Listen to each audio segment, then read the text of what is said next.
And concurrent with that was also this sort of move on a political level to get rid of a lot of the financial regulations that maintained, that also sort of kept their business separate from commercial banks. The Glass-Steagall was repealed, pushed by Bob Rubin, who was the former Goldman chief, Phil Gramm, and of course signed by Bill Clinton. All right, but let's talk now specifically about the tech bubble. How did they drive the tech bubble, and how did they profit from inflating it and its deflation?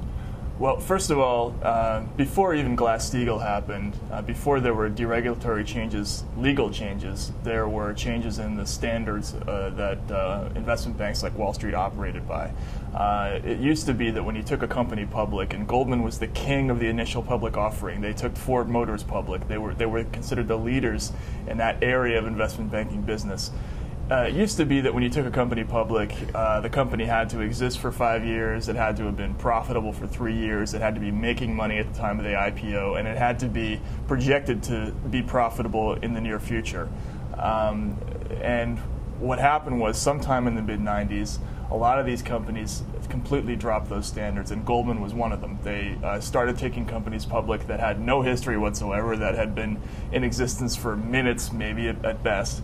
And this was all of these internet IPOs that you saw happening in the late 90s involved companies that had little or no history, that weren't projected to be profitable in the near future, that had never made money. And what happened was, a lot of people who trusted these banks to have some kind of standard, they weren't aware that these standards had disappeared, and a lot of people were sort of snookered into investing into these companies. So that's the major thing that happened with the internet business.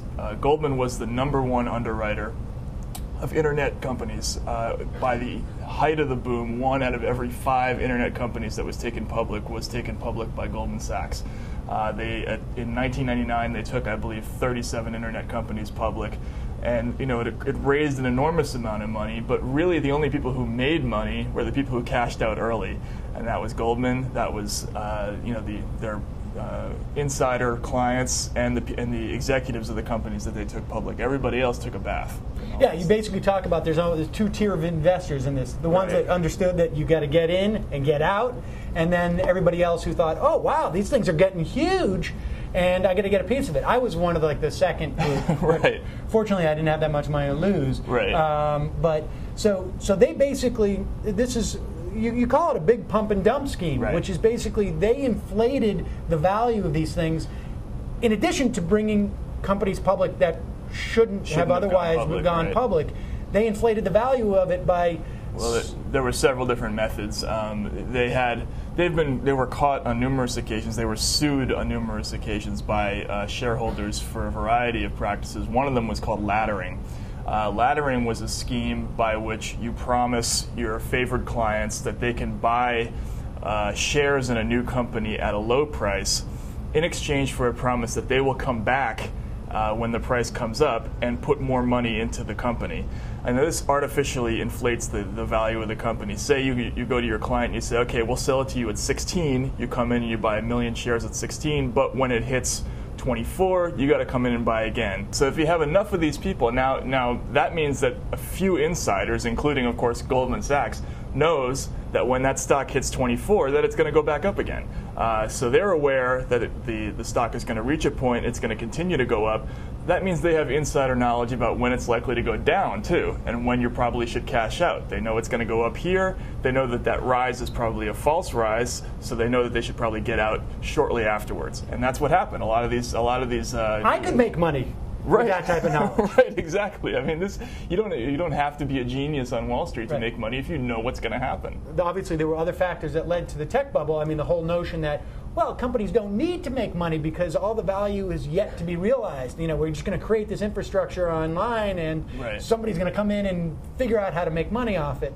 So they're not the only thing, but they had a huge part of it. That was a significant factor. There was another practice they engaged in quite often, which is called spinning, which is where you promise.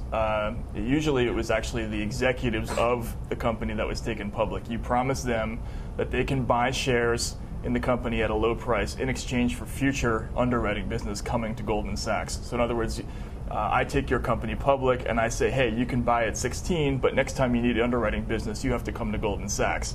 Now, the reason that this is bad is because normally when you offer somebody the opportunity to buy at a low price, you should be offering the company the opportunity to buy at a low price, not the executives of that company.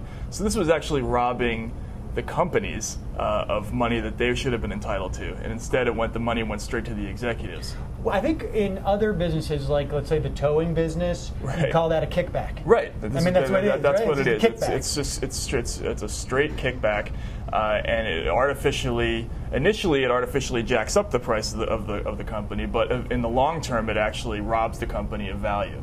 Because those are dollars that they're not going to get, that are going to go into someone's pocket. Right, and what's most important about that is that this is a cynical admission by all the insiders in the game that they know that the way you're going to make money in this whole venture is in the short term. If everyone is trying to get money in that initial period, that means that they know that the game isn't staying in for the long haul. Right. Now, did they make any money as this whole thing collapsed, or was it just they had made their money?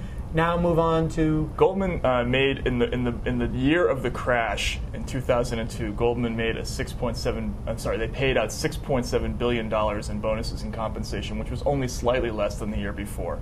So they made enormous profits throughout this entire debacle, and they made it money going in. They made it money going out.